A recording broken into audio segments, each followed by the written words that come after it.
찬송가 347장 찬송하겠습니다. 찬송가 347장입니다.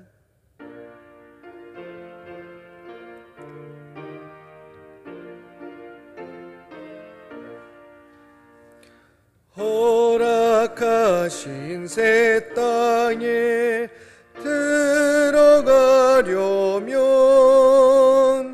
맘의 준비 다하여 힘써 일하세. 여호수아 본바다 앞으로 가세. 우리 거할 처소는 주님 품일세.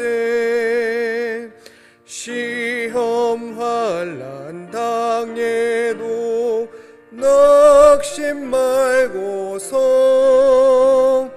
맘의 걱정 버리고 힘써 일하세. 여호수아 본바다 앞으로 가세. 우리 거할 처소는 주님 품일세. 앞서 가신 예수님 바라보면서 모두 마음을 합하여 힘써 일하세. 여호수아 본바다 앞으로 가세. 우리 거할 처소는 주님 품일세. 일할 곳이 아직도 많이 있으니 담대하게 나가서 힘써 일하세. 여호수아 본바다 앞으로 가세. 우리 거할 처소는 주님 품일세. 아멘. 324장 찬송합니다. 324장입니다.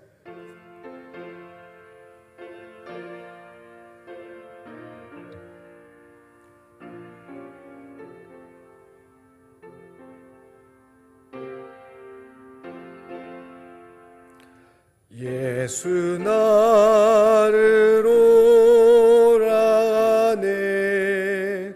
예수 나를 오라네. 어디든지 주를 따라 주와 같이 가려네. 주의 인도하심 따라 주의 인도하심 따라 어디든지 주를 따라 주와 같이 가려네. 겟세마네 동산까지 주와 함께 가려 하네. 피땀 흘린 동산까지 주와 같이 함께 가려네. 주의 인도하심 따라 주의 인도하심 따라 어디든지 주를 따라 주와 같이 가려네. 심판하실 자리까지 주와 함께 가려 하네. 심판하실 자리까지 주와 함께 가려네. 주의 인도하심 따라 주의 인도하심 따라 어디든지 주를 따라 주와 같이 가려네. 주가 크신 은혜 내려 나를 항상 돌보시고 크신 영광 보여주며 나와 함께 가시네. 주의 인도하심 따라 주의 인도하심 따라 어디든지 주를 따라 주와 같이 가려네. 아멘. 오늘 함께 묵상하실 말씀은 민수기 28장 말씀입니다. 민수기 28장 한 절씩 저와 교독하시고 마지막 절 함께 읽겠습니다. 여호와께서 모세에게 말씀하여 이르시되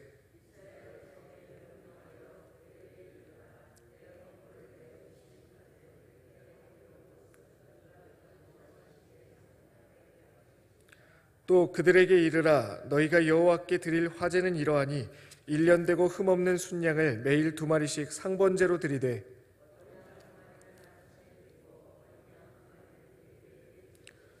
또 고운 가루 10분의 1 에바에 빻아낸 기름 4분의 1 흰을 섞어서 소제로 드릴 것이니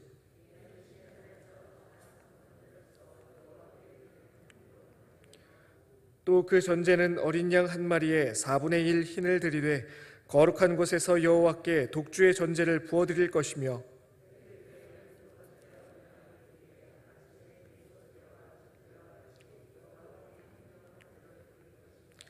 안식일에는 1년 되고 흠없는 순양 2마리와 고운 가루 10분의 2에 기름 섞은 소제와 그 전제를 드릴 것이니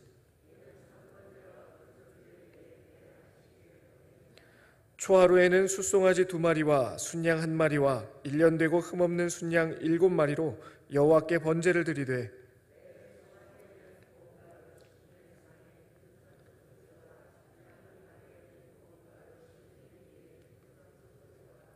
매 어린 양에는 고운 가루 10분의 1에 기름 섞은 소제를 향기로운 번제로 여호와께 화제를 드릴 것이며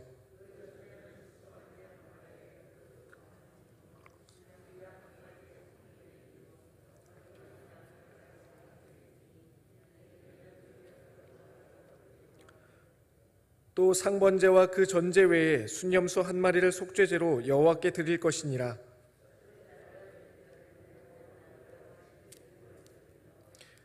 또 그달 15째 날부터는 명절이니 이래 동안 무교병을 먹을 것이며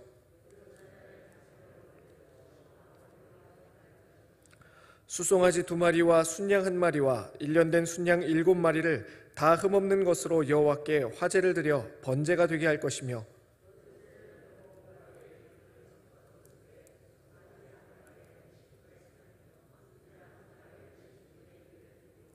어린 양 7마리에는 어린 양 한 마리마다 10분의 1을 드릴 것이며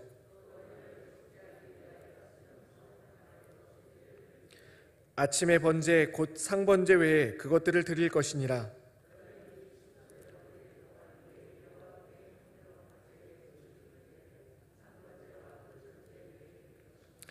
일곱째 날에는 성회로 모일 것이요 아무 일도 하지 말 것이니라.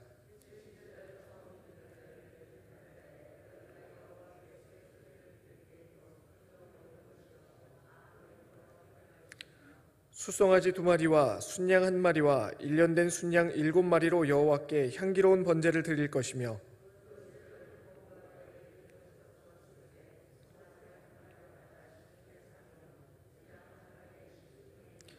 어린 양 7마리에는 어린 양 1마리마다 10분의 1을 드릴 것이며 너희는 다 흠없는 것으로 상번제와 그 소제와 전제 외에 그것들을 드릴 것이니라. 아멘. 민수기 26장부터 끝까지는 출애굽 2세대의 이야기입니다. 애굽을 빠져나왔던 출애굽 1세대는 불순종으로 인해서 광야에서 역사 속으로 사라지게 되었습니다. 그리고 광야에서 나고 자란 출애굽 2세대가 가나안에 들어가는 준비 과정을 보여주는 것이 지금 우리가 살펴보고 있는 본문들의 내용입니다. 그래서 26장에서는 인구조사를 다뤘었고요. 오늘과 내일에 걸쳐 살펴볼 28장과 29장에서는 이스라엘이 지킬 제사와 절기에 관해서 알려주고 있습니다. 제사와 절기는 하나님과 어떻게 관계를 맺을 것인가라는 주제를 가지고 있습니다. 마치 하나님과 어떻게 관계를 맺을 것인가에 대해서 그 보이지 않는 하나님과 어떤 방식으로 교제할 것인지 또 어떤 방식으로 삶을 하나님과 함께 살아낼 것인지에 대한 체험 학습과 같은 것이 바로 제사와 절기입니다. 사람들은 제사를 준비하고 드리면서 하나님을 만나러 가는 우리 자신의 태도를 점검하게 됩니다. 그리고 내 죄를 용서하신 하나님의 은혜를 깨닫게 되지요. 3절 말씀을 보니까요, 상번제를 드리되, 이 상번제라고 하는 것은 한자로 일상상자를 씁니다. 그러니까 날마다 매일매일 드리는 번제다라는 뜻을 가지고 있습니다. 아침, 저녁으로 매일매일 드리는 제사를 이야기하는 것입니다. 이스라엘 백성들은 하루를 시작하고 또 하루를 마칠 때마다 하나님 앞에 내가 어떤 존재인지를 제사를 통해서 매일매일 경험하게 됩니다. 절기는요, 우리나라의 명절과도 같습니다. 1년에 중간중간마다 하나님께서 행하셨던 일을 기억하고 지금도 하나님이 은혜를 주시며 역사하고 계심을 기억하도록 하는 장치와 같습니다. 한 해의 삶을 하나님과 연관해서 시작하고 매듭짓는 방식으로 어떻게 일상을 하나님과 함께 보낼 것인지에 대한 체험 학습이다라고 말할 수 있습니다. 그런데 아마 오늘 본문을 같이 읽으시면서요, 뭔가 이상한 느낌을 좀 받으셨을 것 같습니다. 마치 데자뷰처럼 이거 어디서 많이 본 내용인데? 라는 생각이 드시지 않으셨나요? 왜 그럴까요? 제사와 절기에 대한 내용은 이미 저희가 앞에 성경에서 여러 번 다뤘었던 내용이기 때문입니다. 출애굽기에서도 다뤘고 레위기에서는요, 아주 많은 분량을 할애해가지고 자세하고 구체적으로 제사를 어떤 방식으로 드려야 되는지 다뤘었습니다. 그리고 민수기 15장에서도 한번 같은 내용이 나왔었습니다. 그래서 수천 년이 지난 전혀 다른 시대를 살아가는 우리도 이 말씀을 딱 들었을 때 어딘지 모르게 익숙하고 많이 들어본 것 같습니다. 그렇다면요, 당시 이스라엘 백성들은 어땠을까요? 직접 눈으로 제사를 보고 귀에 못이 박히도록, 귀에 딱쟁이가 앉도록 그렇게 가르침을 받았을 것입니다. 그러면요, 여기서 질문이 한 가지가 생깁니다. 왜 하나님은 이미 너무나도 잘 알고 있는 말씀을 또 하시는 것일까요? 하나님이 이스라엘이 이미 잘 알고 있는 내용을 굳이 이렇게 여러 번 말씀하시는 이유는요, 이 내용이 중요하기 때문입니다. 그런데 똑같은 말을 여러 번 하더라도 강조점이 다를 수가 있습니다. 하나님은 약속의 땅을 눈앞에 둔 하나님의 백성에게 제사와 절기를 다시 가르쳐 주시면서 무엇을 강조하고 싶으셨을까요? 답을 먼저 알려드리자면 그것은 풍요의 약속이었습니다. 풍요로움을 통해 궁극적으로는 약속의 땅에 대한 기쁨과 기대를 갖도록 하기 위함이었습니다. 이 말씀을 받은 출애굽 2세대는요, 광야의 시간을 통과한 사람들이었습니다. 40년이라는 긴 고립을 통과한 하나님의 백성에게 주시는 약속입니다. 그런 점에서 오늘 이 말씀은요, 지금 제사도 드리지 않고 지금 뭐 이렇게 구체적으로 다 하지도 않는데 이게 나랑 무슨 상관이지? 라고 생각하시는 분이 혹시 계시더라도요, 오늘 우리에게도 어떤 고립의 시대, 또 이와 같은 시대를 살아가는 우리에게도 민수기의 말씀은요, 이런 점에서 의미가 있습니다. 그러면 오늘 말씀의 강조점이 왜 풍요의 약속인지 살펴보도록 하겠습니다. 민수기 28장에 나오는 제사와 절기는 다른 성경과 비교해 볼 때요, 전혀 새로운 내용을 다루지는 않습니다. 그런데 같은 내용을 말하지만 유난히 눈에 들어오는 내용들이 있는데요, 바로 숫자입니다. 얼마만큼의 양인지, 얼마만큼의 숫자, 얼마만큼의 양인지 그 숫자를 계속해서 언급하고 있습니다. 그래서 지금부터는요, 숫자에 집중해서 성경을 살펴보시기 바랍니다. 매일 먼저 드리는 제사인 상번제부터 볼 텐데요, 매일 3가지 종류의 제사를 드리는데 첫 번째로 매일 번제로 양 2마리를 드려야 됩니다. 그 다음 매일 소제로 곡식가루 2리터 정도에 기름 1리터 정도를 드리게 됩니다. 4절에 나오는데요, 7절에는 이것을 아침과 저녁으로 2번 드리라고 했기 때문에 곱하기 2가 되죠. 그러니까 총 곡식 4리터, 기름 2리터를 매일 제사로 드려야 되는 것입니다. 마지막 매일 전제로요, 어린 양 1마리에 포도주 1리터를 드려야 됩니다. 이것도요, 역시 아침, 저녁으로, 그러니까 곱하기 2가 되죠. 매일매일 드려야 하는 제사의 제물의 양이 어떠신 것 같으세요? 꽤 많은 것처럼 느껴지지 않으세요? 그런데 이뿐만이 아닙니다. 매번 7일째 되는 날이 돌아오면요, 안식일에는 매일 드리는 제사에 곱하기 2를 드리게 됩니다. 제물의 양이 곱하기 2가 되는 것이죠. 또 초하루 제사로 매월 첫날에 드리는 제사도 있습니다. 여기에는 번제로 숫송아지 2마리, 순양 1마리, 1년 된 순양 7마리를 드리고, 그리고 소제, 전제, 속죄제의 제물을 또 각각 드려야 됩니다. 그리고요, 유월절 제사도 있습니다.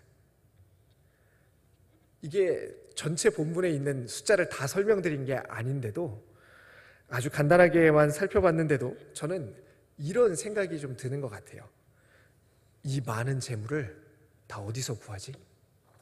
도대체 매일 양을 4마리씩 바치고 쌀을 4리터 분량, 기름을 1리터, 포도주 1리터씩을 바치려면 재산이 도대체 얼마나 많아야 되지? 부담이 아주 팍팍 됩니다. 그러면 하나님의 의도는 무엇일까요? 내가 애굽에서 구해주고 광야에서 보살펴줬으니까 이제 가나안 땅에 들어가면은 그 값을 좀 받아야 되겠다 라는 것일까요? 그렇지 않습니다. 우리 하나님은 일수꾼이 아니십니다. 하나님은 없는 것을 바치라고 종용하지도 않습니다. 가난한 사람에게 재물을 강탈해 가시는 분도 아니시죠.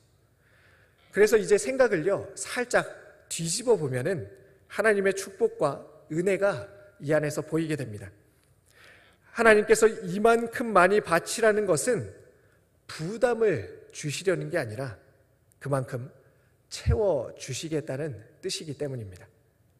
아까 제 마음에 들었던 질문을요, 다시 한번 가져와 보겠습니다. 도대체 매일 양을 4마리씩 바치고 쌀을 4리터, 기름을 1리터, 포도주를 1리터씩 바치려면 재산이 얼마나 많아야 되지? 이 질문에 대한 하나님의 의도는 매일 양을 4마리씩 바치고 쌀을 4리터, 기름을 1리터, 포도주를 1리터씩 바친다 할지라도 부족하지 않을 만큼 너희를 풍요롭게 해주겠다는 것입니다. 그렇다면 이 말씀을 듣는 백성들의 마음은 어땠을까요? 하나님께서 의도하신 것을 정확하게 이해하고 그 말씀을 들었던 백성이라면 그 마음 가운데 어떤 마음이 지금 이 말씀을 들으면서 들게 되었을까요? 당연히 엄청 신나고 엄청 기쁘고 엄청 기대됐을 것입니다. 상상할 수 없는 풍요가 약속되었기 때문입니다. 즉, 하나님은 오늘 말씀을 받는 하나님의 백성들이 삶을 기대하고 기뻐하도록 인도하고 계시다는 것입니다. 말씀을 정리하겠습니다. 성도님들 중에 오늘 혹시 이스라엘 백성들처럼 고립의 시기 그리고 광야의 시간을 지나면서 이 말씀을 듣고 계신 분이 계십니까? 약속은 받았지만 여전히 그 약속이 내 손에 잡히지 않아서 괴로워하고 계신 분들이 계십니까? 그렇다면요, 우리 함께 기대했으면 좋겠습니다. 하나님께서 이 길의 끝에 상상할 수 없는 축복과 은혜를 예비해 놓고 계십니다. 그러면요, 비록 아직은 광야의 2발을 딛고 서 있다 할지라도 우리의 삶은 기대와 기쁨으로 충만해질 것입니다. 오늘도 우리의 삶에 어떤 형편과 여건과 상관없이 그 하나님을 기대하시는 하루가 되시기를 간절히 축원드립니다. 기도하겠습니다. 주님, 오늘도 우리에게 하루를 주시고 하나님 상상할 수 없는 은혜와 풍요를 우리에게 약속해 주시니 감사합니다. 비록 그것이 지금 당장 내 손에 있지 않다 할지라도 하나님의 약속의 말씀을 붙들고 오늘도 기대와 기쁨을 가지고 주님과 함께 약속의 땅을 향하여서 그 약속의 실현을 향하여서 힘차게 나갈 수 있는 저희들 되게 하여 주시옵소서. 주님, 믿음을 주시고 함께하여 주시옵소서. 예수님의 이름으로 기도합니다. 아멘. 하늘에 계신 우리 아버지여, 이름이 거룩히 여김을 받으시오며 나라가 임하시오며 뜻이 하늘에서 이루어진 것 같이 땅에서도 이루어지리이다. 오늘 우리에게 일용할 양식을 주시옵고 우리가 우리에게 죄 지은 자를 사하여 준 것 같이 우리 죄를 사하여 주시옵고 우리를 시험에 들게 하지 마시옵고 다만 악에서 구하시옵소서. 나라와 권세와 영광이 아버지께 영원히 있사옵나이다. 아멘. 오늘 말씀을 기억하시며 기도하시기 바랍니다. 그리고 몸된 교회의 1만 성도의 비전과 또 각 교회 기관들을 위해서, 나라 민족을 위해서 우리 각자의 삶의 기도의 제목들을 가지고 함께 기도하겠습니다.